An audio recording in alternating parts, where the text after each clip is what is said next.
नमस्कार, आदाब। आप देख रहे हैं द डेली हिंदुस्तान। जी हाँ, जम्मू कश्मीर की सबसे बड़ी खबर पे आज बात करें तो वो है रामबन जिला। रामबन जिला हमेशा सुर्खियों में रहता है और कारण है वहाँ पर मिट्टी का रिसाव होना, सॉइल एरोजन का होना और उससे बहुत बड़ी बड़ी त्रासदियाँ होना। में आप सैकड़ों ऐसी खबरें इस रामबन जिले से सुनते हैं कि कहीं सड़क में मिट्टी के रिसाव के कारण घर धंस गए, कहीं पर सड़क में मिट्टी के रिसाव के कारण कोई एक्सीडेंट हो गया, कहीं मिट्टी के रिसाव के कारण कुछ और चीज़ें हो गई।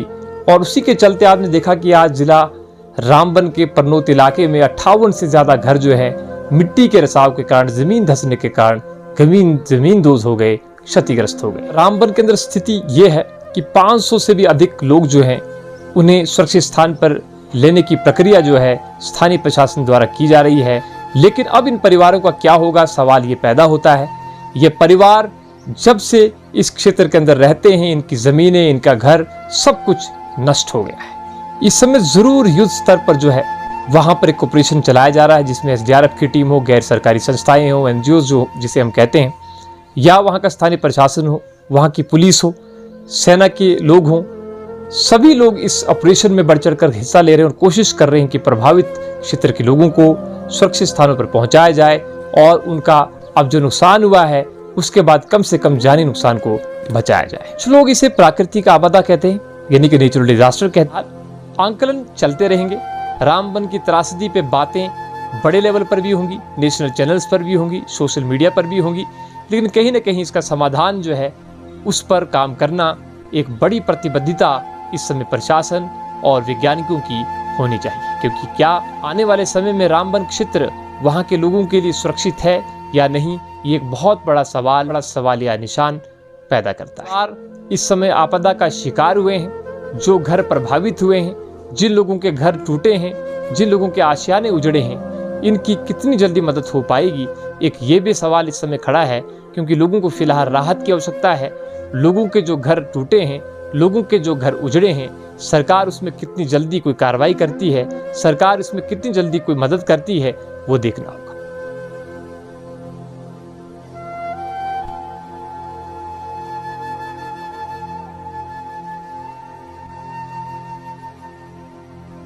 देखिए अर्जुन जी, जहाँ तक रामबन बानिहाल में ज़मीन खिसकने का सवाल है तो मैं इसको एक बहुत बड़ी आफत या एक बहुत बड़ा डिज़ास्टर मानता हूँ।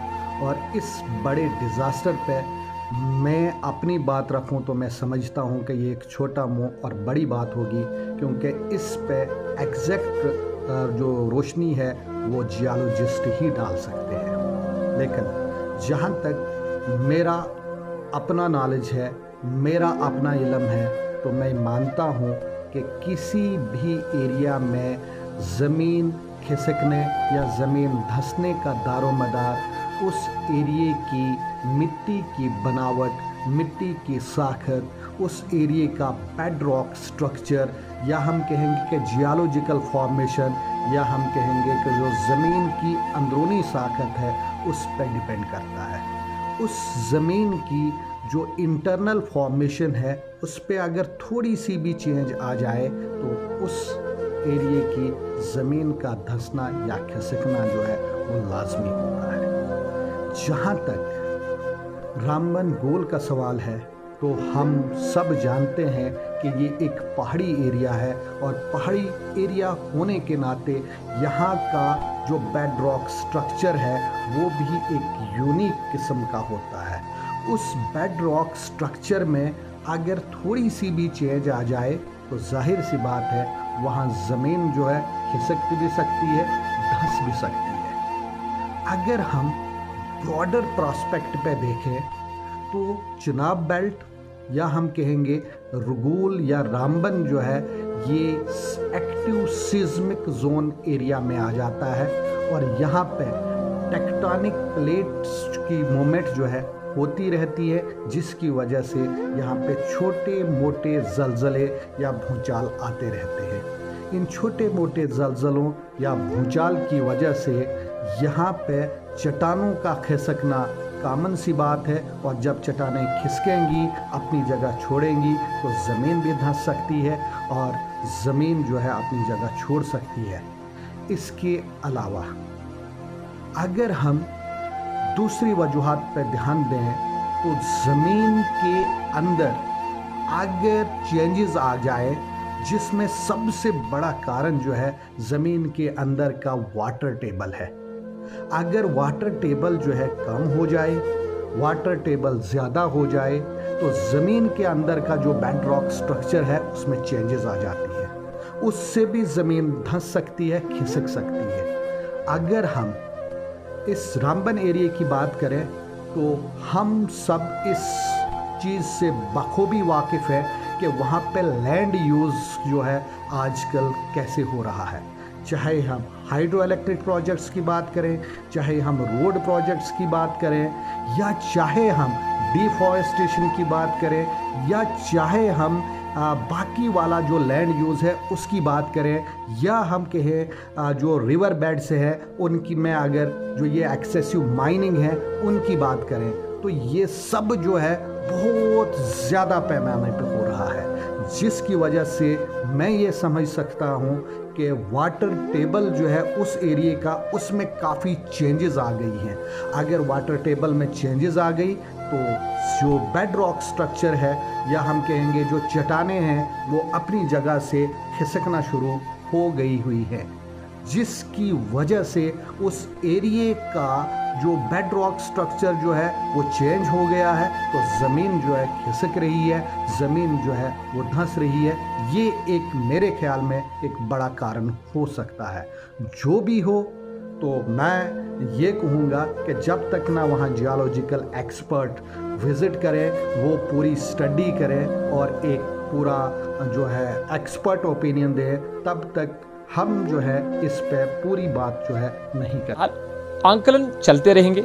रामबन की त्रासदी पे बातें बड़े लेवल पर भी होंगी, नेशनल चैनल्स पर भी होंगी, सोशल मीडिया पर भी होंगी, लेकिन कहीं ना कहीं इसका समाधान जो है उस पर काम करना एक बड़ी प्रतिबद्धता इस समय प्रशासन और वैज्ञानिकों की होनी चाहिए। क्योंकि क्या आने वाले समय में रामबन क्षेत्र वहाँ के लोगों के लिए सुरक्षित है या नहीं, ये एक बहुत बड़ा सवालिया निशान पैदा करता है। और इस समय आपदा का शिकार हुए हैं, जो घर प्रभावित हुए हैं, जिन लोगों के घर टूटे हैं, जिन लोगों के आशियाने उजड़े हैं, इनकी कितनी जल्दी मदद हो पाएगी, एक ये भी सवाल इस समय खड़ा है। क्योंकि लोगों को फिलहाल राहत की आवश्यकता है।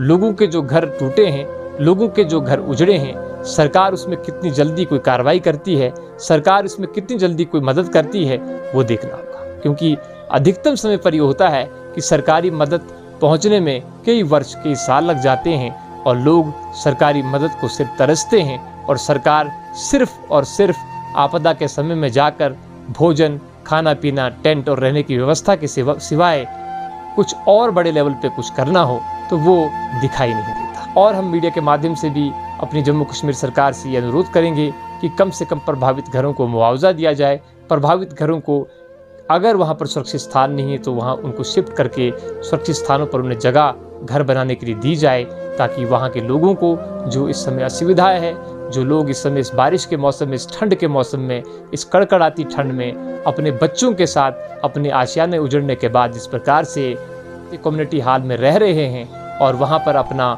जीवन व्यापन इस समय कर रहे हैं, उम्मीद करते कि आने वाले समय में सरकार इनकी ओर ध्यान देगी और इनके आशियानों को भी बनाएगी और इनके आशियानों को एक नई उड़ान देगी। उम्मीद करते हैं कि इस पर चारों तरफ से सोचा जाएगा।